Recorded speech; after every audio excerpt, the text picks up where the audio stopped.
ओम शांति। 9 फरवरी 2026। मीठे बच्चे, गरीब निवाज बाबा तुम्हें कौड़ी से हीरे जैसा बनाने आए हैं, तो तुम सदा उनकी श्रीमत पर चलो। प्रश्न है, पहले पहले तुम्हें सभी को कौन सा एक गुह्य राज समझाना चाहिए?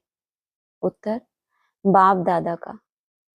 तुम जानते हो, यहाँ हम बाप दादा के पास आए हैं। यह दोनों इकट्ठे हैं। शिव की आत्मा भी इसमें है, ब्रह्मा की आत्मा भी है। एक आत्मा है, दूसरा परम आत्मा है। तो पहले पहले यह गुह्य राज सबको समझाओ कि यह बाप दादा इकट्ठे हैं। यह दादा भगवान नहीं है। मनुष्य भगवान होता नहीं, भगवान कहा जाता है निराकार को। वह बाप है, शांति धाम में रहने वाला। गीत है, आखिर वह दिन आया आज। बाप दादा द्वारा अर्थात शिव बाबा ब्रह्मा दादा द्वारा समझाते हैं, यह पक्का कर लो। लौकिक संबंध में बाप अलग दादा अलग होता है। बाप से दादा का वर्षा मिलता है। कहते हैं दादे का वर्षा लेते हैं। वह है गरीब निवाज।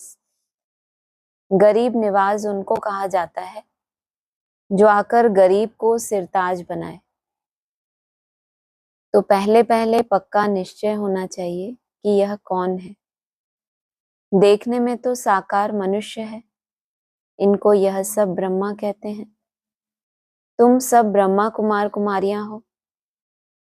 जानते हो हमको वर्षा शिव बाबा से मिलता है, जो सबका बाप आया है वर्षा देने के लिए। बाप वर्षा देते हैं सुख का, फिर आधा कल्प बाद रावण दुख का श्राप देते हैं। भक्ति मार्ग में भगवान को ढूंढने के लिए धक्का खाते हैं, मिलता किसको भी नहीं है। भारतवासी गाते हैं तुम मात पिता, फिर कहते हैं जब आप आएंगे तो हमारा एक ही आप होंगे, दूसरा ना कोई। और कोई के साथ हम ममत्व नहीं रखेंगे, हमारा तो एक शिव बाबा। तुम जानते हो यह बाप है गरीब निवाज, गरीब को साहूकार बनाने वाला। कौड़ी को हीरे तुल्य बनाते हैं, अर्थात कलयुगी पतित कंगाल से सतयुगी सिरताज बनाने के लिए बाप आए हैं। तुम बच्चे जानते हो, यहाँ हम बाप दादा के पास आए हैं। यह दोनों इकट्ठे हैं। शिव की आत्मा भी इसमें है, ब्रह्मा की आत्मा भी है। दो हुई ना, एक आत्मा है, दूसरा परम आत्मा। तुम सभी हो आत्माएं। गाया जाता है आत्माएं परमात्मा अलग रहे बहुकाल।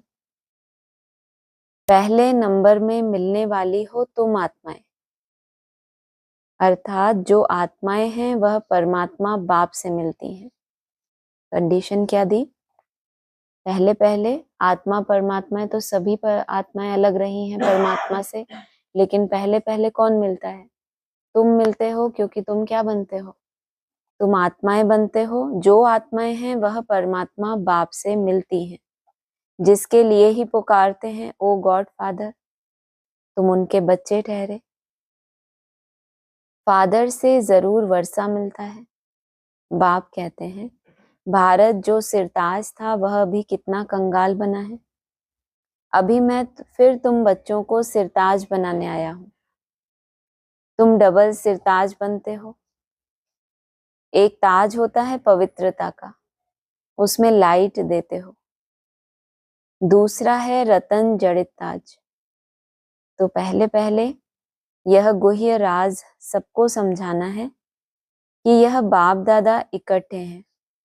यह भगवान नहीं है। मनुष्य भगवान होता नहीं, भगवान कहा जाता है निराकार को। वह बाप है शांति धाम में रहने वाला,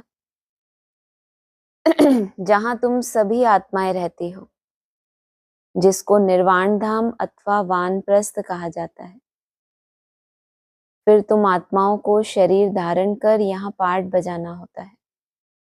मनुष्य को भगवान नहीं कहा, मनुष्य अर्थात जिसके अंदर क्या है, कुछ ना कुछ मनन चिंतन चल रहा है, तो उसको क्या नहीं कहेंगे, भगवान नहीं कहेंगे। भगवान किसको कहें?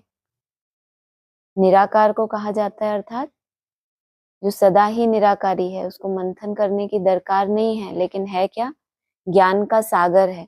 लेकिन उस ज्ञान का क्या नहीं करना, उसको मनन चिंतन करके सार नहीं निकालना।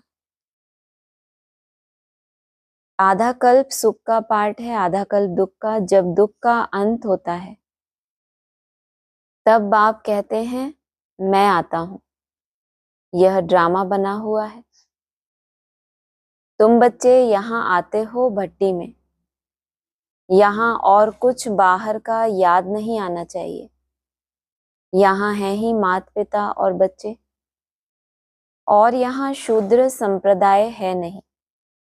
जहाँ क्या है, भट्टी की रूपरेखा है, वहां का क्या कायदा बताया, वहां कोई शूद्र संप्रदाय की रोल ही नहीं, शूद्र संप्रदाय है ही नहीं। जो ब्राह्मण नहीं है उनको शूद्र कहा जाता है, उनका संग तो यहाँ है ही नहीं। यहाँ है ही ब्राह्मणों का संग। ब्राह्मण बच्चे जानते हैं, शिव बाबा ब्रह्मा द्वारा हमको नरक से स्वर्ग की राजधानी का मालिक बनाने आए हैं। अब हम मालिक नहीं हैं, क्योंकि हम पतित हैं। हम पावन थे, फिर 84 का चक्र लगाए, सतो रजो तमो में आए हैं।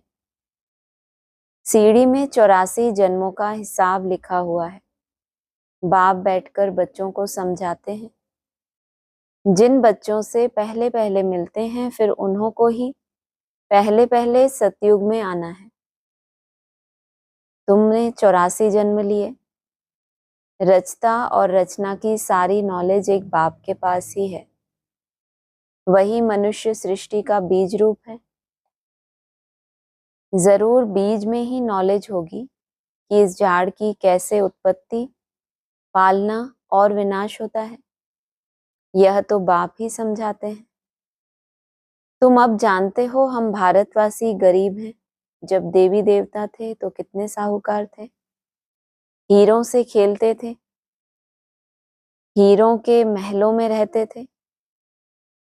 और पहले क्या थे, साहूकार थे। तो क्या बताया, तुम देवी देवता थे तो कितने साहूकार थे, किस आधार से? देवी देवता अर्थात दूसरों को देने वाले, तो जरूर खुद क्या थे, भरपूर थे। क्या था उनके पास? हाँ, उस समय आत्मा कैसे निवास करती थी, किस प्रकार के संकल्पों में? और अभी आत्मा कंगाल क्यों हो गई? क्योंकि स्वराज्य नहीं है उसके पास। उसके पास खुद ही क्या नहीं है, पॉजिटिविटी नहीं है, सुख शांति नहीं है, तो वो देने वाली दाता कैसे बनेगी? देवी देवताओं के पास जाते हैं तो क्या भीख मांगते हैं कि हमको क्या दो, सुख शांति दो, हमारा ये दुख है वो दुख है। और अभी कंगाल बन गए, अर्थात स्वयं ही अपनी मन बुद्धि से क्या है, वो हमारे हाथ में नहीं है, तो क्या कहेंगे, कंगाल हो गए। हीरों के महलों में रहते थे। अब बाप स्मृति दिलाते हैं, तुम कैसे 84 जन्म लेते हो। बुलाते भी हैं, हे पतित पावन गरीब निवास बाबा आओ, हम गरीबों को स्वर्ग का मालिक फिर से बनाओ। स्वर्ग में सुख घनेरे थे, अब दुख घनेरे हैं। बच्चे जानते हैं इस समय सब पूरे पतित बन पड़े हैं। अभी कलयुग का अंत है, फिर सतयुग चाहिए। पहले भारत में एक आदि सनातन देवी देवता धर्म था, अब वह प्रायः लोप हो गया और सब अपने को हिंदू कहलाते हैं। शुरुआत हुई थी यज्ञ की तो क्या हुआ था सभी को साक्षात्कार होते थे, ध्यान में जाते थे, वैकुंठ में जाते थे, अपना भी साक्षात्कार करते थे। हम फलाने प्रिंस प्रिंसेस हैं, ये हैं वो हैं, होता था ना। माला बनी थी, कितना नशा था। बाबा ने सबको घोड़ों की रेस कराई कि जिसको जो पद चाहिए वो क्या करो, ले लो।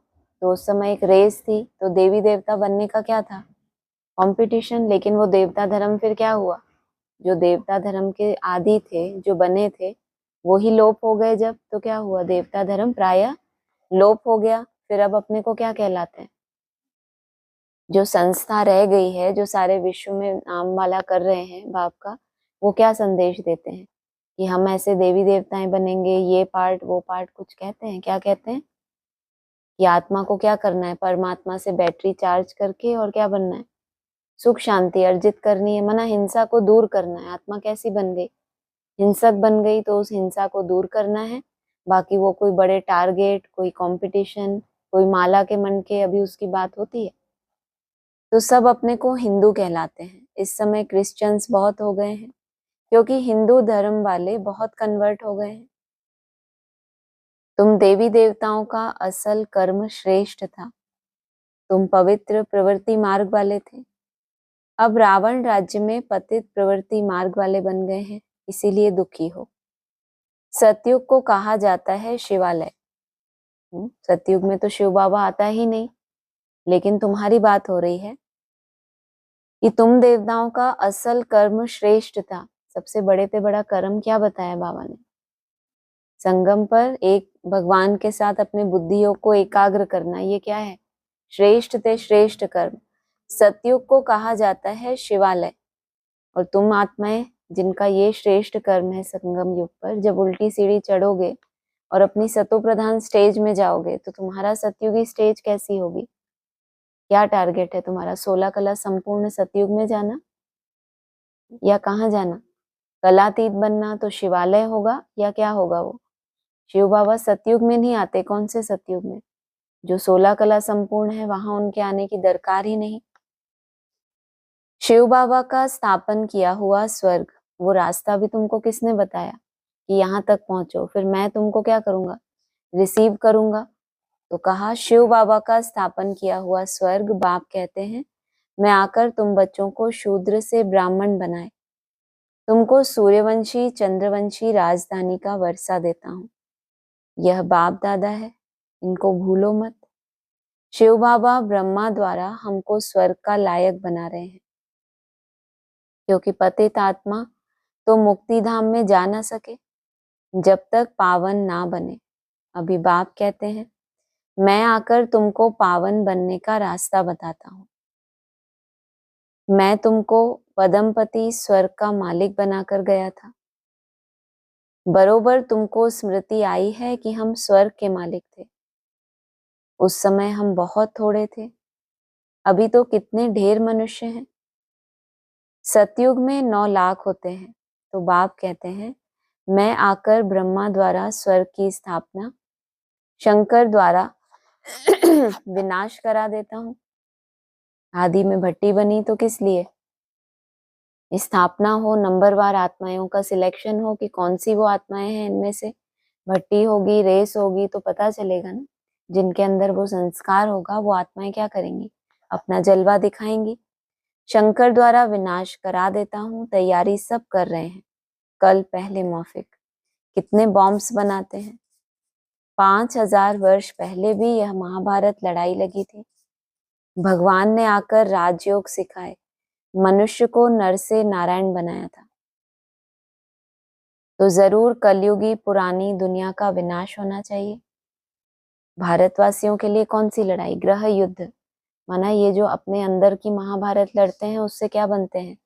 राजयोग को सिद्ध करके नर से नारायण बनते हैं। और उन्होंने क्या तैयारी की है? बॉम्ब्स तैयार किए हैं, क्योंकि अगर तुम नर से नारायण बन गए, तुम्हारी राजधानी स्थापन हो गई, तो अब पुरानी दुनिया का क्या चाहिए? वो आपस में ही लड़ झगड़ कर क्या हो जाएंगे? विनाश हो जाएंगे। क्योंकि क्या समझते थे कि हम प्रत्यक्ष होने वाले हैं फलानी फलानी मूर्ति के रूप में। अगर एक्चुअल मूर्तियां तैयार हो गई तो झूठी का क्या होना चाहिए? डूबी जा होनी चाहिए, अर्थात विनाश होना चाहिए। सारे भंबोर को आग लगेगी, नहीं तो विनाश कैसे हो? आजकल बॉम्ब्स में आग भी भरते हैं। मूसलाधार बरसात, अर्थक्वेक आदि सब होगा, तब तो विनाश होगा। पुरानी दुनिया का विनाश, नई दुनिया की स्थापना होती है। यह है संगम युग। रावण राज्य मुर्दाबाद हो, राम राज्य जिंदाबाद होता है, तब कहेंगे संगम युग। एक तरफ रावण राज्य भी दिख रहा है ब्राह्मणों की दुनिया में, और फिर राम राज्य भी स्थापन हो रहा है मन बुद्धि में। तो जब क्या हो? राम राज्य जिंदाबाद। ये आत्माएं इस विनाश में कैसी दिखाई दें? अविनाशी दिखाई दें, और जो रावण राज्य में है उस भंबोर को क्या हो जाए? आग लग जाए। नई दुनिया में श्री कृष्ण का राज्य था। लक्ष्मी नारायण के बदले श्री कृष्ण का नाम ले लेते हैं, क्योंकि श्री कृष्ण है सुंदर, सबसे प्यारा बच्चा। पहले क्या होता है, कृष्णपुरी या विष्णुपुरी? पहले बाबा ने बताया जब 40 वर्ष पूरे होते हैं तो श्री कृष्णपुरी। इतना लंबे समय से क्यों अनाउंस किया कि तुम पुरुषार्थ करो तो तुम कहाँ ट्रांसफर हो जाओ 18 के बाद?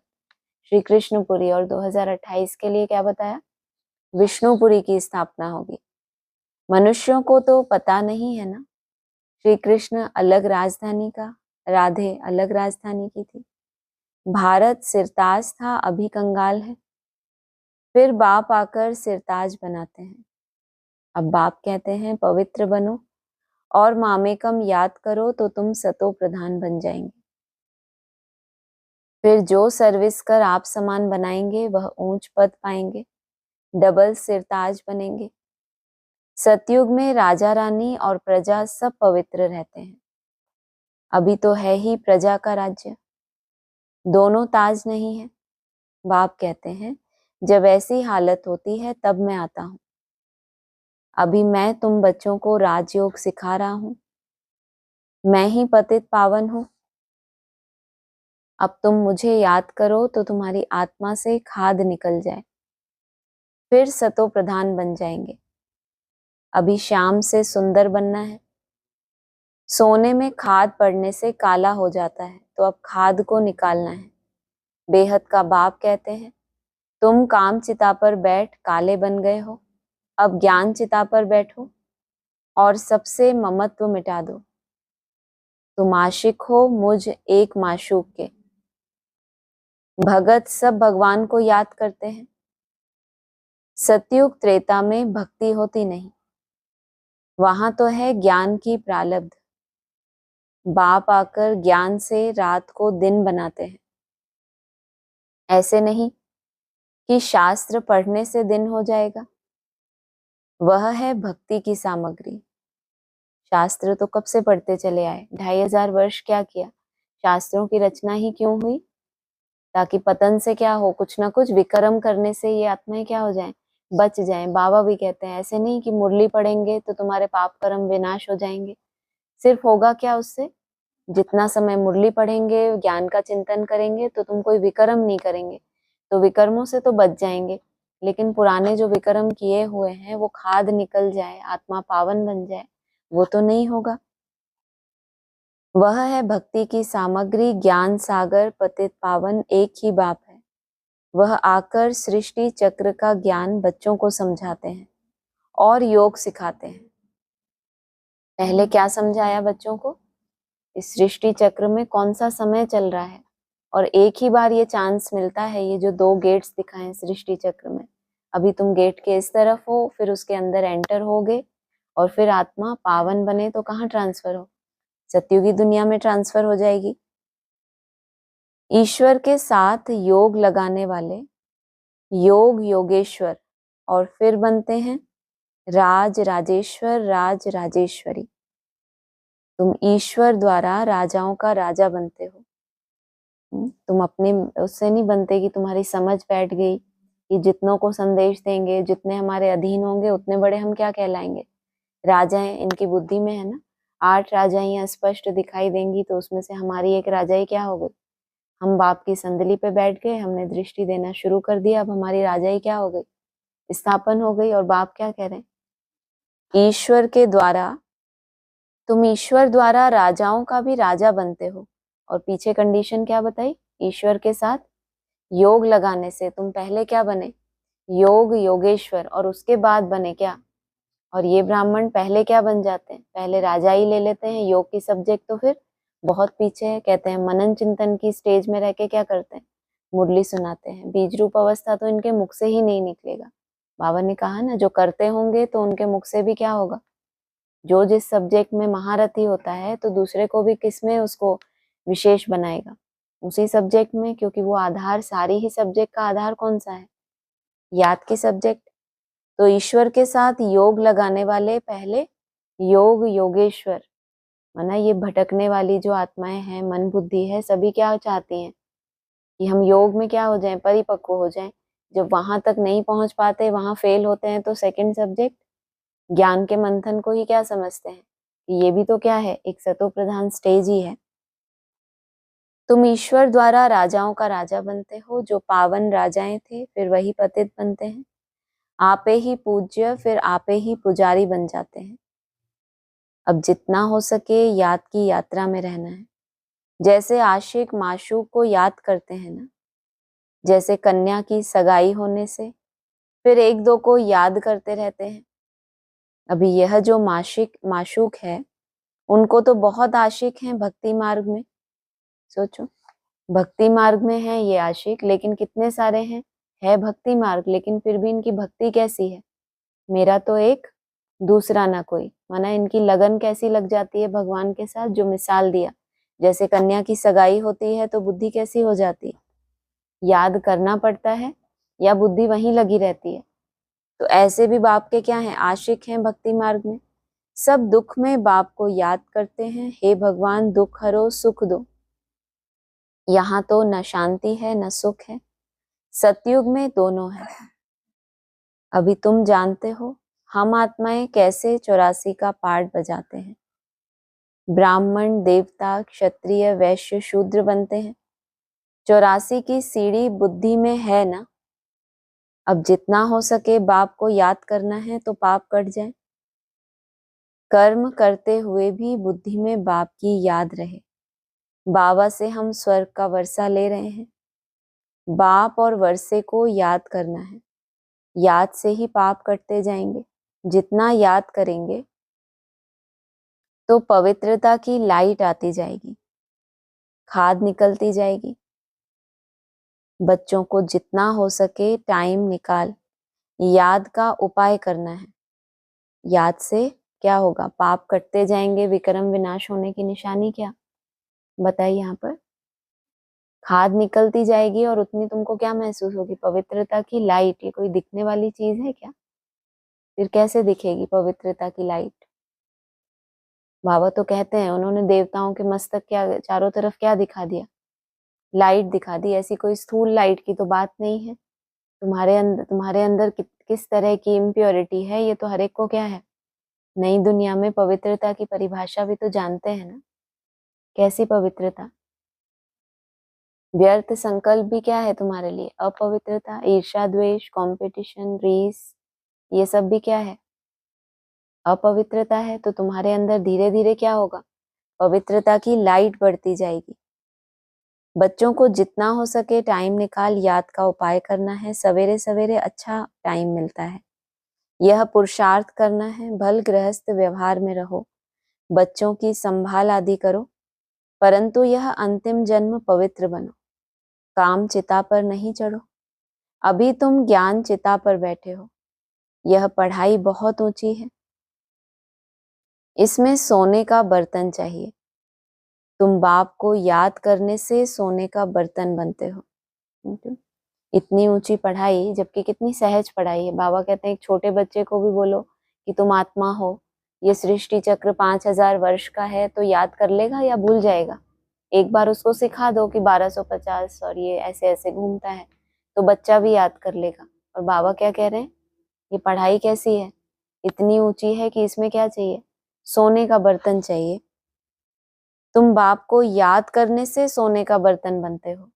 उसके बाद तुमको क्या समझ आती है, कुछ ना कुछ तुमने बाप को याद किया है, तुम्हारी बुद्धि सात्विक होती है, तो तुमको जो पढ़ाई के गुह्य रहस्य हैं वो बुद्धि में पता चलते हैं। अगर साधारण रूप से पढ़ाई तुम्हारी बुद्धि में है, जैसी मोस्टली ब्राह्मणों की बुद्धि में है, तो ऊंच पढ़ाई कहाँ हुई, वो तो सभी को समझ में आ रही है।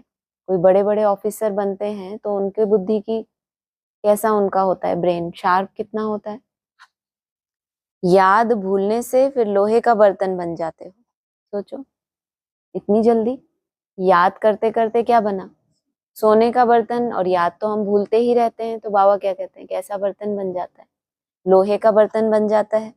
बाप को याद करने से स्वर्ग के मालिक बनेंगे, यह तो बहुत सहज है।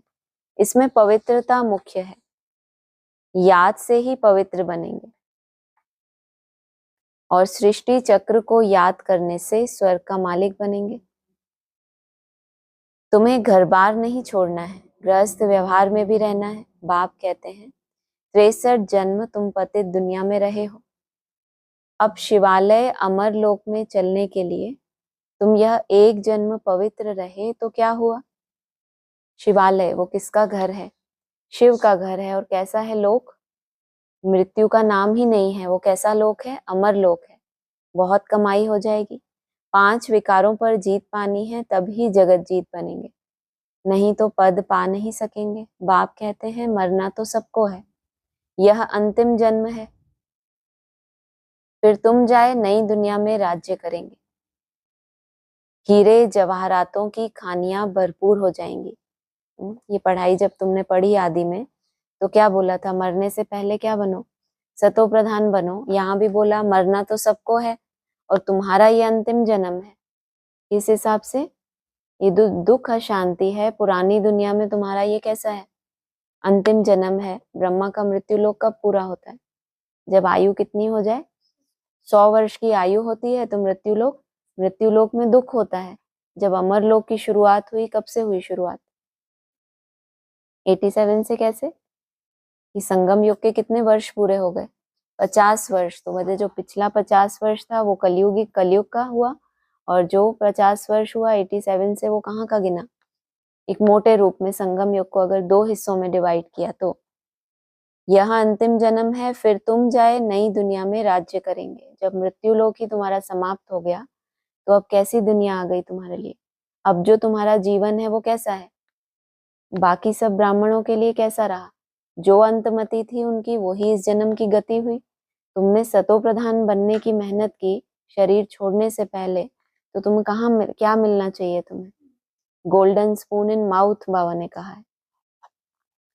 हीरे जवाहरातों की खानियां भरपूर हो जाएंगी। उस समय तो भक्ति मार्ग की समझ थी, तो जिस विधि से याद करते होंगे। फिर नए जन्म में क्या होगा? हीरा कैसे बनते हैं, डायमंड कैसे बना जाता है, कौड़ी से हीरे जैसा कैसे बनना होता है, वो तुम्हारी बुद्धि में आ जाएगा। तो कैसे रत्नों से खेलोगे तुम? वहां तुम हीरे जवाहरातों से खेलते रहेंगे। तो ऐसे बाप के बनकर उनकी मत पर भी चलना चाहिए ना। श्रीमत से ही तुम श्रेष्ठ बनेंगे। यहाँ तो हीरे जवाहरात कमाने के लिए लोग कितनी मेहनत करते हैं, हद में। किसी को हीरा खरीदना है तो उसको कितनी मेहनत करनी पड़े, तब जाके वो क्या खरीद सकेगा? एक डायमंड खरीदेगा और फिर उससे क्या होगा? उसको लगेगा कि हाँ भाई मेरे पास भी क्या है? डायमंड है। और तुम्हारे लिए वहां क्या बताया? तुम वहां हीरे जवाहरातों से खेलते रहेंगे, माना मनोरंजन हो जाएगा। यहाँ जो डायमंड इकट्ठा करना, मन बुद्धि को कुछ कुछ सेकंड एकाग्र करना, तुम्हारे लिए क्या है? बहुत मेहनत की बात है। 1 मिनट का एक ट्रैफिक कंट्रोल भी क्या करना, एक डायमंड भी इकट्ठा करना मेहनत लगती है। और वहां तुम्हारे लिए क्या हुआ? मनोरंजन हो गया, माना प्रारब्ध ले रहे हो ना। तो ऐसे बाप के बनकर उनकी मत पर भी चलना चाहिए ना। श्रीमत से ही तुम श्रेष्ठ बनेंगे। रावण की मत से तुम भ्रष्टाचारी बने हो। अब बाप की श्रीमत पर चल, तमो प्रधान से सतो प्रधान बनना है। बाप को याद करना है, और कोई तकलीफ बाप नहीं देते। जिन्होंने सबसे बड़ी तकलीफ ही ले ली कि हम क्या करेंगे, सिर्फ बाप को याद करेंगे, तो तुमको बाप और कोई तकलीफ नहीं देते। बाबा कहते हैं ना कि सबसे मुश्किल है मनसा सेवा, उससे नीचे है वो नहीं कर सकते तो क्या करो? वाचा सेवा करो। अगर वो भी नहीं कर सकते तो क्या करो? हड्डी हड्डी सेवा करो, कर्मणा सेवा करो। तो तुम बच्चों को तुमने अगर ये जिम्मेदारी ले ली कि हम क्या करेंगे, एक बाप को ही याद करेंगे, तो तुमको और कोई तकलीफ नहीं देते। भक्ति मार्ग में तो तुमने बहुत धक्के खाए। अब सिर्फ बाप को याद करो और सृष्टि चक्र को याद करो। स्वदर्शन चक्रधारी बनो तो तुम 21 जन्मों के लिए चक्रवर्ती राजा बन जाएंगे। अनेक बार तुमने राज्य लिया है और गवाया है। आधा कल्प है सुख, आधा कल्प है दुख। बाप कहते हैं मैं कल्प कल्प संगम पर आता हूँ, तुमको सुखधाम का मालिक बनाता हूँ। अभी तुमको स्मृति आई है हम कैसे चक्र लगाते हैं, यह चक्र बुद्धि में रखना है। बाप है ज्ञान का सागर, तुम यहाँ बेहद के बाप के सामने बैठे हो। ऊंच से ऊंच भगवान प्रजापिता ब्रह्मा द्वारा तुमको वर्षा देते हैं। तो अब विनाश होने के पहले बाप को याद करो। विनाश का संदेश तो क्या करते हैं, सारी दुनिया को दे रहे हैं। और बाबा क्या कह रहे हैं, अभी तुमको ये स्मृति आ रही है कि दुनिया तो इस तरह से चलती ही रहती है, प्रलय तो कभी होती ही नहीं है।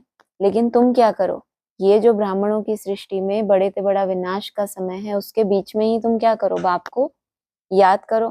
क्योंकि तुमको स्मृति आई है कि हम ये चक्कर कैसे लगाते हैं उल्टी सीढ़ी में, और ये याद का चक्कर है। ये वो चक्कर नहीं है कि हम ब्राह्मण से फिर क्या बने, फिर क्षत्रिय वैश्य शूद्र ऐसे हम नीचे गिरते आए तो तुमको याद आ गया। तो याद आने से किया क्या तुमने, तुमको कौन सी स्मृति आई है कि कैसे ये चक्र लगाया है। अब इस चक्र से भी पार जाना है, माना शिवालय में जाना है। शिव इस चक्र में आते हैं क्या, और तुमको शिवालय में जाना है तो चक्कर से बाहर निकलना पड़े, या उसी के अंदर घूमते रहेंगे तो काम चले। तो चक्कर को पूरा कर लेते हो और फिर शिवालय तक पहुंचते हो। अच्छा मीठे मीठे सिकिलद बच्चों प्रति माता पिता बाप दादा का याद प्यार। Good morning. रूहानी बाप की रूहानी बच्चों को नमस्ते, रूहानी बच्चों की रूहानी बाप दादा को नमस्ते। धारणा के लिए सार है, निरंतर बाप की याद में रहने के लिए बुद्धि को सोने का बर्तन बनाना है। कर्म करते भी बाप की याद रहे, याद से ही पवित्रता की लाइट आएगी। मुरली कभी मिस नहीं करनी, ड्रामा के राज को यथार्थ रीति समझना है। भट्टी में कुछ भी बाहर का याद ना आए।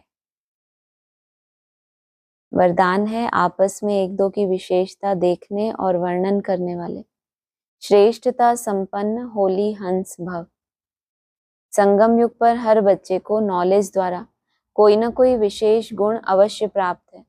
इसीलिए होली हंस बन हर एक की विशेषता को देखो और वर्णन करो।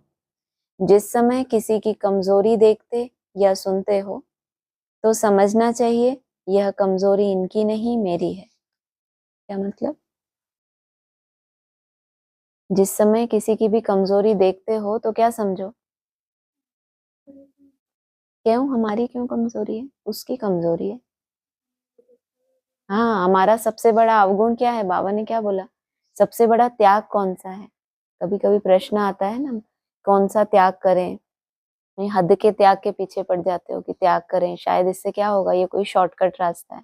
बाबा ने क्या बताया, सबसे बड़ा त्याग कौन सा है, दूसरों के अवगुणों का त्याग। अव्यक्त वाणी कहती है कि ये सबसे बड़ा त्याग है। किसी के भी अवगुण मन बुद्धि में, तो मन बुद्धि कैसी हो जाएगी, जो ऊपर बताया। निरंतर बाप की याद में रहने के लिए बुद्धि को क्या बनाना है, क्या बनाना है भाई, आप यहीं बैठे हैं। हाँ, बुद्धि को सोने का बर्तन बनाना है। सोने का बर्तन कैसे होता है, सच्चाई और सफाई। सच्चाई तो है, हम सच बोलते हैं कि इसमें ये अवगुण है, ये भी तो सच्चाई है। जो देखा हमने वही सच्ची रिपोर्ट कर दी। हम कितना सच बोलते हैं, हम कितना सही चेकिंग कर पा रहे हैं दूसरे की। लेकिन सफाई, ये कचरा है दूसरे का अवगुण, ये मन बुद्धि में नहीं होना चाहिए। तो मन कैसा हो जाए, क्लीन, और बुद्धि कैसी होगी उसके बाद, पहले मन क्या होगा, क्लीन, और नेक्स्ट क्या है, बुद्धि क्लियर, जो विजन में टिकना चाहे और लंबा समय टिके रहें। अगर मन ही साफ नहीं है तो फिर वो कमजोरी बार बार देखने में आएगी तो टिक सकेंगे कहाँ इस दुनिया में।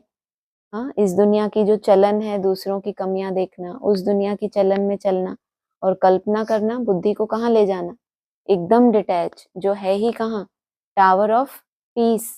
वहां मन बुद्धि को एकाग्र करने, कितना कंट्रास्ट हो गया। कम से कम बीच में रहें, शुद्ध संकल्पों में, फरिश्ता स्वरूप में, तो भी कल्पना करें। लेकिन एकदम नेगेटिविटी से फिर सोचें कि अब हम कहाँ टिक जाएं, उस शांति के टावर में टिक जाएं, तो ये तो संभव नहीं है। तो वो यह समझो कि अब मेरी, इनकी कमजोरी नहीं मेरी है, क्योंकि हम सब एक ही बाप के, एक ही परिवार के, एक ही माला के मन के हैं। माना मेरे अंदर भी वो विशेषता नहीं आई कि किसी की कमजोरी भी है तो अपनी शुभ भावना से उसको क्या करूं, मैं इतनी पावरफुल आत्मा और उसको शुभ भावना दूं और इसका परिवर्तन ना हो, तो ये कैसी पावरफुल आत्मा, देवता तो बने ही नहीं। जो किया अपने लिए किया, दूसरों को तो कुछ दिया ही नहीं आपने कि उसका भी ये परिवर्तन हो जाए। तो कमजोरी किसकी है, उसकी नहीं है, मेरी है। जैसे अपनी कमजोरी को प्रसिद्ध नहीं करना चाहते, ऐसे दूसरे की कमजोरी का भी वर्णन नहीं करो। होली हंस माना विशेषताओं को ग्रहण करना और कमजोरियों को मिटाना, अपनी मन बुद्धि से भी मिटाना, और सामने वाली आत्मा मिटाना चाहती है तो उसको शुभ भावना का सहयोग देना। इसको भी क्या कहेंगे कि जैसे कि मिटाना। स्लोगन है, समय को बचाने वाले तीव्र पुरुषार्थी ही सदा विजयी है। समय को कैसे बचाएं? 24 घंटे तो 24 घंटे ही होते हैं, बचा के रखें तिजोरी में, ये थोड़ा हमारे लिए ज्यादा समय मिले हमें कल के लिए। ऐसा समय को जितना सफल कर रहे हैं, माना जो महाकाल का स्वरूप आने वाला है आगे जाके, उससे खुद को क्या कर रहे हैं, उस महाकाल के समय से अपने को बचाना। इस समय को सफल करना माना उस समय, वो समय क्या करेगा आपको, वो समय क्या बोला है धर्मराज, आपको सल्यूट करे, आपको वेलकम करे कि, और बाकियों के लिए कैसा समय होगा, जब तक उस महाकाल के स्वरूप से पसार नहीं हुए वो उस दुनिया में ट्रांसफर नहीं हो सकते, क्योंकि हिसाब किताब चुकतू नहीं किए। और आपने योग बल से हिसाब किताब चुकतू करे तो समय भी क्या करे, आपका आवाहन करे। अव्यक्त इशारे हैं जैसे मनकों की विशेषता होती है। एक जैसे मन के माला के एक ही धागे में पिरोए जाते हैं, ऐसे आप सभी वैजंती माला के मन के भी जब एक मत, एक की ही लगन में एक रस स्थिति वाले एक दिखाई देंगी, तभी माला में पिरोए जाएंगे। सोचो, यहाँ तो हर एक को साक्षात्कार हो जाए कि हम ये माला के मन के, तो सिद्ध हो जाते हैं। अब हमारी राजाई क्या हो गई, स्थापन हो गई। बाबा क्या कह रहे हैं, संगठन की बात की ना। एक ही धागे में एक मत और एक रस स्थिति में जब दिखाई देंगे, तब ही माला में पिरोए जाएंगे। नहीं तो टेबल पे कहते हैं ना, माला बनाते हैं तो मनकों को अलग अलग रख देते हैं, अभी पिरोए नहीं गए हो। आपको सिलेक्ट किया गया है कि हाँ, आप में ये क्वालिटी है, आप आत्मा बने हो, बीज रूप स्टेज क्या की है, धारण की है। तो लेकिन जब तक उस एक धागे में, स्नेह के धागे में, और ज्ञान भी कैसा हो, बुद्धि में एक जैसा, एक रस एक मत स्थिति वाले दिखाई देंगे, तभी माला में पिरोए जाएंगे। अगर आपस में दो मतें होती हैं तो वह दूसरी अर्थात 16,000 की माला के दाने बन जाते हैं। ये नई बात सुनी। एक मत वाले फिर कौन हो गए, पहली माला के दाने हो गए, और जो फिर दूसरी माला कौन सी हुई, 16,000। तो उसमें भिन्नता है। लेकिन अगर आपका इतना ऊंचा लक्ष्य है कि हमें कौन सी माला में पिरोना है, जिसमें सबकी बुद्धि कैसी है, बाप की सिमरनी के मन के हैं, तो जरूर बाप ने जो लक्ष्य दिया है उसको उन्होंने क्या किया, हासिल किया। तब तो बाप उनका सिमरन करे, सपूत बच्चे हैं। अच्छा, ओम शांति। प्रश्न है किसी का? हाँ जी, बोलिए।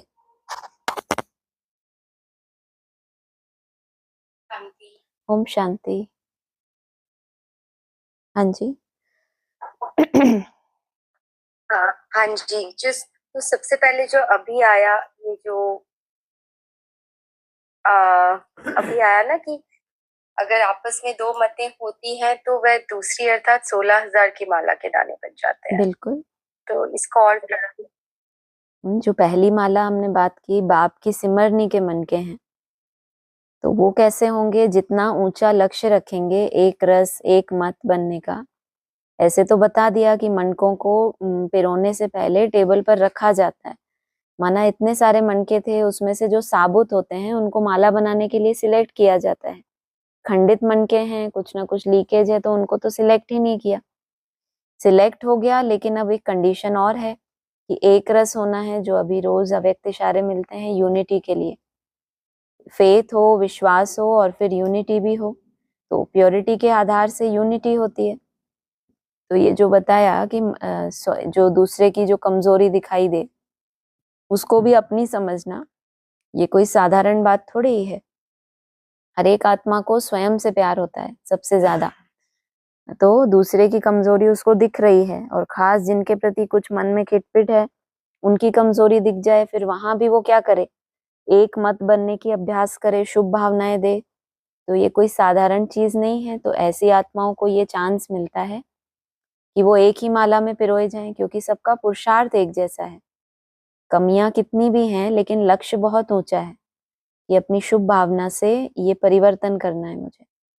लक्ष्य ही नहीं है, केवल भिन्नता में एडजस्ट कर रहे हैं खुद को कि ठीक है इनके ऐसे संस्कार हैं, साक्षी हो गए उसके प्रति, लेकिन उनको कुछ दिया नहीं। जो उनको शुभ भावना देके परिवर्तन कर सकते थे वो नहीं दिया, लेकिन साक्षी हो गए। भिन्नता भी रही लेकिन हम साक्षी हो गए, तो ये नहीं कहेंगे कि कुछ दिया आपने। तो एक रस एक मत और उस स्नेह के धागे में पिरोए हुए मन के, तो ये हो गए बाप की सिमरनी के मन के, ये नंबर 1 माला हो गई। हाँ जी। और फिर जो नेक्स्ट कैटेगरी है फिर वो 16,000 में आएगी। हाँ, बाबा के हिसाब से जो दूसरा नंबर बाबा ने 16,000 को ही रखा है, क्योंकि 16,000 में तो सब तरह की आत्माएं हैं, दास दासियां भी हैं उसमें, पीछे की कैटेगरी भी है, सब तरह की साहूकार भी हैं, तो सब कैटेगरी है उसमें। तो उनके लिए तो नहीं कहेंगे कि इतनी उनकी बुद्धि में ज्ञान की समझ बैठी हो कि उन्होंने इतना सूक्ष्म पुरुषार्थ किया हो। पुरुषार्थ जितना महीन जो बनता है उतना ही महान बनता है। अव्यक्त वाणी में ऐसा आता है, जितना महीन बनेंगे उतना महान बनेंगे। तो हम समझते हैं आत्मा तो बहुत छोटी है, जितना सूक्ष्म पॉइंट ऑफ लाइट को देखेंगे उतने हम महान बनेंगे, सही बात है। लेकिन ज्ञान को भी जितना महीनता से अपनी चेकिंग करके जीवन में धारण करेंगे, कमियों को भी महीनता से चेक करना। फिर पुरुषार्थ जो मनसा का है वो बहुत गुप्त है, वो दिखता नहीं है कि कितना शुभ भावनाएं रख रहे हैं, कितना अपने की चेकिंग कर रहे हैं, तो बहुत गुप्त पुरुषार्थ है। तो ये बहुत महीन चेकिंग है, इस आधार से माला बनती है। हाँ जी। हाँ जी। और आज जो स्टार्टिंग में आया कि एक आत्मा है, दूसरा परमात्मा। हाँ जी। तो पहले पहले ये गुह्य राज सबको समझाओ कि ये बाप दादा इकट्ठे हैं। ये दादा भगवान नहीं है, कहते हैं मनुष्य को भगवान नहीं कहेंगे, निराकार को ही भगवान कहेंगे। बिल्कुल। तो अम, तो हम भगवान किसको कहते हैं? अभी हमें यही पता नहीं हम भगवान किसको कहते हैं। निराकार को कहते हैं। बाबा ने कहा सदा ही विदेही है, एवर प्योर है। निराकार है माना मनन चिंतन नहीं है, ज्ञान का सागर भी है, लेकिन मनुष्य को भगवान नहीं कहा जाता। मनुष्य के पास तो मनन चिंतन है। मनुष्य तन में तो निराकार बाप आकर उनको अपनी पहचान देते हैं, आप समान बनाने की युक्ति बताते हैं, उनको वो समझ देते हैं जिससे वो आत्मा बाप समान बन जाए। लेकिन बाप तो नहीं बन जाती, क्योंकि बाप तो एवर प्योर है, वो सदा ही है और विदेही है। सभी आत्माओं के बीच में वो सुप्रीम है, क्योंकि जन्म तो लेता है लेकिन पुनर्जन्म में नहीं आता। तो जो जन्म मरण में आने वाली आत्माएं हैं उनमें से जो नंबर 1 है उनको पहले अपनी स्मृति दिलाते हैं कि मैं बीज रूप हूँ, इसीलिए मेरे अंदर सारी नॉलेज है। तो तुम भी ऐसे बाप समान बनोगे तो तुम्हारे अंदर भी क्या होगा, सब कुछ इमर्ज होगा। जो बाप मुरलियों में गहराइयां बताना चाहते हैं वो सब रहस्य तुम्हारी बुद्धि में भी आ जाएंगे। हाँ जी। हाँ जी। लेकिन हम एक तो भगवान और फिर परमात्मा का भी तो हमने क्लैरिटी हमें मिली है ना। बिल्कुल। फिर भी यहाँ पर बाबा ने कहा है कि एक है आत्मा, दूसरा है परमात्मा। परमात्मा में बाबा ने निराकार परमात्मा को ही कहा। हाँ, तो बाकी जो भी आत्माएं हैं वो परम अगर बनेंगी भी तो केवल संगम युग के लिए। अगर किसी को वो टाइटल मिलता भी है कि ये सब ब्राह्मणों के बीच में ये आत्मा सुप्रीम बन गई या परम ब्रह्म बाबा ने कहा है, तो वो संगम युग की बात है। एवरलास्टिंग जब परमात्मा की बात होगी तो वो अव्यक्त ज्योतिर्लिंगम की होगी, कि बाकी सभी आत्माएं हैं। जब ये ब्रह्मा को भी आत्मा बोल दिया, जबकि ये आत्मा भी तो बाप समान बनती है ना पहले पहले। जिस तन का आधार लें उसका नाम ब्रह्मा रखना पड़े, तो ब्रह्मा ही तो सो विष्णु बनता है। विष्णु को परम पद बताया है भक्ति मार्ग में भी, ज्ञान मार्ग में भी। लेकिन हम बात कर रहे हैं जो एवरलास्टिंग बात की है, परम आत्मा की। कि जितनी भी आत्माएं हैं उन सबके बीच में वो सबसे ऊंच ही रहता है, वो कभी चक्कर में आता ही नहीं, नंबर में आता ही नहीं। तो कंट्रास्ट किया है। बाकी जो भी यहाँ पर सुप्रीम बनती हैं, तीन मूर्तियां भी सुप्रीम बनती हैं, वो केवल संगम युग के लिए है। उनको बाप आकर ऐसा बनाते हैं आप समान। हाँ जी। हाँ जी, हाँ जी। और फिर कहा कि जब दुख का अंत होता है तब बाप कहते हैं मैं आता हूँ। बिल्कुल। दुख भोग भोग यानी कर भी। वही जो कल का भी एक, हाँ हाँ जी, कल हाँ, का नहीं भी बोलिए आप। एक पॉइंट था ना। हाँ हाँ जी, कल का एक पॉइंट था ना जो मैंने बोला था कि उस दिन का पॉइंट था कि जब दिन रात खत्म होती है और दिन की शुरुआत होती है तब मैं आता हूँ, और बिल्कुल ये वाला पॉइंट मैच ही हो रहा है। बिल्कुल बिल्कुल। हाँ लेकिन मना किन्हीं आत्माओं ने पुरुषार्थ करके किसी के दुख का अंत हो गया पुरुषार्थ के द्वारा, लेकिन किन्हीं आत्माओं के लिए भोग भोग कर उनका दुख का अंत हो गया। उन्होंने पूरा भोग लिया जितना उनको भोगना था। अब इन आत्माओं को जाना है अपने घर वापस। और किन्हीं के लिए मैं आता हूँ, किन्हीं के लिए तो बोला है ना, मैं इनको वापस घर ले जाता हूँ। और जिन आत्माओं ने अपने योग बल से अपने हिसाब किताब चुकतू कर लिए, उनके दुखों का भी अंत हो गया। दुख पूरा हो गया, मना भोग भोग कर भी पूरा हो गया, और किसी का योग बल से भी दुख का अंत हो गया। अब उनको उस शांति में जाना है जिसके लिए उन्होंने इतनी मेहनत की है। तब भगवान बाप को आना पड़ता है, जो लंबे समय की भक्ति की है, जो भी यात्रा की है, उसका फल देने के लिए, या उन बच्चों को रिसीव करने के लिए, उनको शिवालय में ले जाने के लिए आना पड़ता है। हाँ जी। हाँ जी। और फिर आया कि ये पढ़ाई बहुत ऊंची है, इसमें सोने का बर्तन चाहिए। बिल्कुल फिर कहा कि तुम बाप को करने से सोने का बर्तन बनते हो, और याद भूलने से फिर लोहे का बर्तन बन जाते हो। बिल्कुल।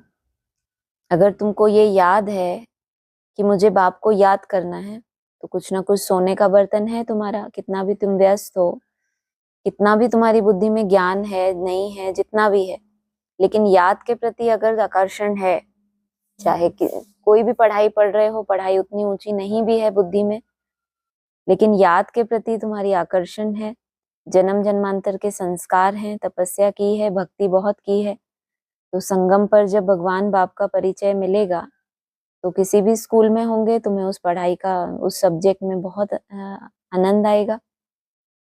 तो उसी से बर्तन कैसा बनेगा? सोने का बर्तन बनेगा। तो कितनी ऊंची जो पढ़ाई है, पढ़ाने वाला जब इतना ऊंच है, परम है, तो पढ़ाई साधारण कैसे हो सकती है? साधारण पढ़ाई तब तक ही है जब जब तक हमारी बुद्धि वैसी असाधारण नहीं बनी है। जितनी जितनी बुद्धि महीन बनती जाती है, बीज रूप बनते जाते हैं। जैसे बाबा ने कहा, बीज रूप होने के कारण ही मैं नॉलेजफुल हूँ। तो तुम भी नॉलेजफुल बनते हो, मास्टर नॉलेजफुल बनते हो तो जरूर तुमको भी बीज रूप बनना पड़े पहले। तो ये कंडीशन है। याद से ही बर्तन सोने का बनता है। कम से कम याद की एकाग्रता वो एक अलग बात है, लेकिन उससे पहले जितनी भी समझ है वहां पर भी अपना 100% देना, तो कहेंगे कि ऊंच से ऊंच पढ़ाई पढ़ने के योग्य आत्माएं हैं। हाँ जी। हाँ जी। जी। और फिर एक पॉइंट था कि कर्मातीत अवस्था कहा जाता है मुर्दे को, जीते बिल्कुल जी मुर्दा शरीर से न्यारा। बिल्कुल। पहले तो उसमें आया कि अगर कर्मातीत अवस्था हो जाए तो शरीर ही ना रहे। फिर कहा तुमको जीते जी यहाँ न्यारा बनना है शरीर से। ये तुम्हारा लक्ष्य है। तुम्हारे लिए कर्मातीत अवस्था वो नहीं है कि जब शरीर ही नहीं रहेगा शांति धाम में तो वहां शांति में टिक जाएंगे, अमन हो जाएंगे। तुम्हारे लिए कर्मातीत अर्थात जीते जी शरीर से न्यारा, ये है तुम्हारी सबसे ऊंची कर्मातीत अवस्था। उससे पहले की भी स्टेजेस बताई हैं बाबा ने कि कर्म भोग है, लेकिन आप उससे प्रभावित नहीं हो रहे, तो ये भी कर्मातीत बताया। जो भी हम कर्म कर रहे हैं, जितनी देर कर्म किया, संकल्प किया, और जैसे ही डिटैच हुए तो फिर टिक गए अपनी स्थिति में, इसको भी बाबा ने कर्मातीत बताया। और एक फाइनल कर्मातीत अवस्था है कि आपका शरीर भी रहे और आप जीते जी इस शरीर से न्यारे हो गए, उसी अवस्था में है। माना मुर्दा, जैसे मुर्दा होता है उसमें कोई सर्कुलेशन नहीं, कोई मनन चिंतन नहीं, तो ये आपकी कर्मातीत अवस्था है, बाप समान अवस्था। जैसे बाप के अंदर बाप निराकार है, शरीर में होते हुए भी विदेही, विदेही कहेंगे ही तब जब देह है, लेकिन आत्मा डिटैच है उससे। तो ऐसे ही आप भी बाप समान बनते हैं, तो आपकी कर्मातीत अवस्था कही जाती है। हाँ जी। हाँ जी। फिर एक पॉइंट है, योग स्नान से पाप भस्म होते हैं। अपने को आत्मा समझने का अभ्यास करते रहो तो ये देह का अहंकार बिल्कुल टूट जाए। बिल्कुल। कितना अच्छा पॉइंट। वरना योग भी क्या है, एक स्नान बता दिया। वैसे तो हम समझते हैं ज्ञान स्नान से पावन बनते हैं। ज्ञान स्नान से केवल जो नेगेटिविटी वाली बुद्धि थी, हमारी कलयुगी तामसी बुद्धि थी, ज्ञान ने उसको एक दिशा दी कि किस तरह के विचारों में मुझे रहना है। लेकिन आत्मा अभी संपूर्ण पावन नहीं बनी है, लेकिन उस गंदगी से ऊपर उठी वो योग के स्नान से। जो ऊपरी ऊपरी उसमें जो मैल माटी, संग के रंग से 5 विकार ये सब आ गए थे संस्कार में, स्वभाव में, तो ज्ञान सुनते सुनते वो जो ऊपरी चीजें हैं वो कुछ ना कुछ उन छट जाती हैं। हम अपने विकर्मों के ऊपर कंट्रोल कर लेते हैं, अपनी वाचा के ऊपर, मनसा के ऊपर भी कुछ ना कुछ काम करते हैं। लेकिन जब बैटरी को चार्ज करना है तो उसके लिए चाहिए योग। ज्ञान से एक निश्चित लेवल तक आपकी बुद्धि इतनी सात्विक बनी, तब आपकी बुद्धि में ये आप विकर्म करने से बच गए। और उसके बाद फिर सुकर्म भी तो करना है। तो सबसे बड़ा सुकर्म है बाप को याद करना और कंटिन्यू उस योग में रहना। तब कहेंगे योग स्नान।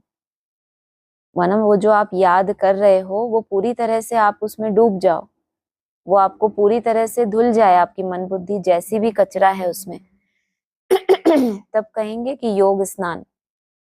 उससे आपके पाप भस्म होते हैं, आत्मा पावन बन जाती है। हाँ जी। हाँ जी। तो जैसे याद में रहना है, और हमारी याद तो हमें अभी जो उसकी परिभाषा हमें मिली है कि निसंकल्प होने की प्रैक्टिस, उसका ही चार्ट हमें बनाना है। लेकिन हाँ जी। कभी कभी वो हर वक्त वो वाला नहीं होता है, लेकिन याद में जब रहते हैं, जैसे कोई गीत सुन लिया कभी, या वैसे ही बाबा की याद, तो हाँ जी। वो भी तो याद है ना। बिल्कुल। अव्यक्त स्थिति में काउंट होता ही है वो, जो हम पहले जिस तरह से चार्ट नोट करते थे अव्यक्त स्थिति और बीज रूप अवस्था, 2 अवस्थाएं हैं। दोनों में ही स्विच करते रहते हैं। जब हमें बहुत अच्छी मनसा हो, एकाग्रता हो, तो हम उस तरह से टिकते हैं। फिर जब वो नहीं होता तो फिर ज्ञान का चिंतन या कोई विजन में रहना, या जब बहुत ज्यादा माया का फोर्स है तो हम मेरा बाबा मीठा बाबा का भी सहारा लेते हैं। तो ये तो हमारी 3 स्टेजेस हैं, एक साकारी हो गई, एक आकारी और एक निराकारी हो गई। तो इन्हीं में रमन कर रहे हैं। इसमें जो सबसे ऊपर की स्टेज है जरूर बहुत ज्यादा पावरफुल है, लेकिन जब वो पॉसिबल नहीं है तो जो नीचे की अवस्थाएं हैं वो भी अव्यक्त स्थिति में काउंट होता है। परसेंटेज उसमें जितनी आपकी सेटिस्फेक्शन है कि उसमें कितना समय संकल्पों की गति मेरी कम रही, तो जितनी आपकी सेटिस्फेक्शन है आप उतना उसको काउंट भी कर सकते हैं। बाकी तो हम मेरा बाबा मीठा बाबा जो जाप करते हैं उसको भी काउंट करते हैं। लेकिन डिपेंड करता है कि केवल जाप हुआ है या बीच बीच में ये भी चेक किया है कि अब संकल्पों की गति कैसी है। थोड़ा समय जाप किया, फिर उसके बाद हमें देखना भी तो है कि गति कैसी हुई, गति कम हुई कि नहीं, या सिर्फ कंटिन्यू जाप ही करते रहें। केवल उस गति को ही तो कम करने के लिए हमने जाप शुरू किया था। तो जाप के बीच में उसके बाद उसकी गति को देखना है। अगर गति कम हुई है तो उसको रोक कर किसी विजन में रहने का अभ्यास करना है, और फिर नेक्स्ट उससे भी ऊपर पॉइंट ऑफ लाइट में टिकना। तो लक्ष्य तो हमारा हमेशा ही निराकारी स्टेज होती है, लेकिन जब जैसा समय होता है तब वैसा हमें स्वरूप भी धारण करना पड़ता है। तो सभी ही उसमें जितनी आपकी सेटिस्फेक्शन है, परसेंटेज आप उस हिसाब से नोट करते हैं। बाकी अव्यक्त स्थिति में ही काउंट होता है। हाँ जी। हाँ जी। फिर कहा कि बड़ा धैर्य, गंभीरता, समझ से याद करना होता है। बिल्कुल। याद तो सभी कर रहे हैं। याद अपने को आत्मा समझ, बाप को याद करो, कितनी सिंपल सी लाइन है। लेकिन बाबा कह रहे हैं अगर ये यात्रा पर चल पड़े, ये यात्रा की शुरुआत कर ली, तो इस यात्रा के लिए बहुत धैर्य भी चाहिए, फिर गंभीरता भी चाहिए। गंभीरता की जरूरत कब पड़ती है? जब हमें बहुत कुछ अपने अंदर समा के रखना हो, उतावलापन ना हो, धैर्य भी हो। जल्दबाजी होती है तो उसको कहते हैं थोड़ा धीरज धरो। मना टाइम लंबा लगता है, इस यात्रा बहुत लंबी है, सबसे लंबी यात्रा है अमरलोक की, बाबा ने बताया। टाइम ज्यादा लगने वाला है, इसलिए धैर्यता चाहिए। बीच बीच में छोटे मोटे सीनरियां हो सकती हैं, कुछ अच्छी अनुभूतियां हो सकती हैं, तो उसी में फूल जाएं हम कि बस यही हमने पा लिया। हाँ, तो वो भी नहीं होना चाहिए, गंभीरता होनी चाहिए, समाते चले जाएं। और फिर समझ, सबसे बड़ी बात है समझ, इस यात्रा को समझना। यात्रा में बहुत उतार चढ़ाव हैं, अपनी ही कमियां कमजोरियां ब्रॉड रूप में सामने आएंगी, तो यात्रा को रोकने के लिए या हमें पीछे हटाने के लिए बहुत सी चीजें सामने आती हैं। तो समझ होगी, ज्ञान को उस तरीके से समझा होगा, भक्ति मार्ग को किनारे किया होगा, तब ये यात्रा आपको अपने मुकाम तक पहुंचाएगी। बाकी यात्रा करते हैं, कोई बड़ा तूफान आता है, बहुत से छठ इधर उधर हट जाते हैं, तूफान उनको पीछे के पीछे हटा देता है। कोई तो वापस लौट जाते हैं कि ये यात्रा बहुत मुश्किल है। तो इसीलिए बताया कि ये शिवालय की यात्रा, अमरलोक में जाने की यात्रा, इसमें बहुत धैर्यता चाहिए, गंभीरता भी चाहिए और समझ भी चाहिए। हाँ जी। हाँ जी, हाँ जी। और आज का स्लोगन तो इतना अच्छा है, ऐसे बड़े बड़े अक्षरों में डायरी में लिख देना चाहिए कि बिल्कुल समय को बचाने वाले तीव्र पुरुषार्थी ही सदा विजयी। बिल्कुल। इसको और थोड़ा मैंने समय की बचत है, समय सभी को एक जितना मिलता है, लेकिन उसी समय में कोई माला का नंबर 1 मन का बन रहा है और कोई लास्ट नंबर, कोई इतना ऊपर कोई इतना नीचे। एक जैसी पढ़ाई, एक जैसी समझ, पढ़ाने वाले ने अपनी पहचान एक जैसी दे दी सबको, लेकिन उसके बावजूद भी बलिहारी किसकी है, जो अव्यक्त वाणी में भी आया था ना कल, कि संगम का जिन्होंने लंबा समय सफल किया, उनको शुरुआत से ही राज्य भाग्य पूरा का पूरा मिलता है। माना जब से उस सतो प्रधान सृष्टि की शुरुआत हुई, पहले पहले जिनको राज्य भाग्य मिला, आपके सुख की शुरुआत भी वहीं से हो गई, क्योंकि आपने पूरा समय सफल किया। जिनको राज्य भाग्य मिला उनको मिला, लेकिन उनके साथ साथ आपके भी सुख की शुरुआत हुई। भले आपका मर्तबा जो भी हो नंबरवार होगा, लेकिन फिर भी क्योंकि समय को आपने जैसा जैसा बताया गया, समय की पहचान दी गई, उसको आपने वैसा वैसा सफल किया, तो समय को बचा लिया आपने अपने लिए। कि समय बहुत कम था, लेकिन उस थोड़े से समय में समझ इतनी गहरी आपकी बुद्धि में बैठ गई, या कहो आपके अनेक जन्मों की जो भक्ति थी, उसका फल मिला आपको, कि आपको ही वो इतनी ऊंच पढ़ाई समझ आई, और फिर आपने वो यात्रा की। और यात्रा, ये जो अभी हमने यात्रा की बात की, इसमें अपने अंतिम पड़ाव तक जो पहुंच गए, उनको कितना लंबे समय का सुख मिलना है। सोचो, आधा कल्प के लिए जिनकी 16 कलाएं ही कम नहीं होती, कलातीत बनते हैं संगम पर, तो कहेंगे इनको कितनी ऊंची प्रारब्ध मिली है। बलिहारी सारी है, जो कल भी बोला था, ब्रह्मा बाप को फॉलो करो। ब्रह्मा बाप ने क्या किया, अपना सेकंड सेकंड सफल किया। तो ऐसे नहीं कि कोई ब्रह्मा के तन में शिव बाबा ने प्रवेश किया तो उनके ऊपर कोई आशीर्वाद हो गया, कोई कृपा हो गई। नहीं, अपना समय सफल किया, सब खजाने सफल किए, तब वो आत्मा पहले पहले नंबर में कर्मातीत बनी। ऐसे ही तुमको भी ब्रह्मा बाप को फॉलो करना है, कृपा या आशीर्वाद की कल्पना करना, ये तो फिर भक्ति मार्ग हो गया। तो वो नहीं है। नई दुनिया में भक्ति मार्ग धीरे धीरे एकदम खत्म हो जाएगा, तो धैर्यता भी आएगी, गंभीरता भी आएगी और समझ भी बढ़ेगी। इसका मतलब ये भक्ति मार्ग की यात्रा नहीं है। अब भक्ति मार्ग वाले यात्रा कर भी नहीं सकते, हमारी यात्रा ही स्थिरियम होने की है, भक्ति में तो भटकना होता है। हाँ जी, और कुछ? हाँ जी, हाँ जी, बिल्कुल। बस हो गया। थैंक ठीक यू। है, ओम ओम शांति। शांति। और किसी को कुछ बोलना है?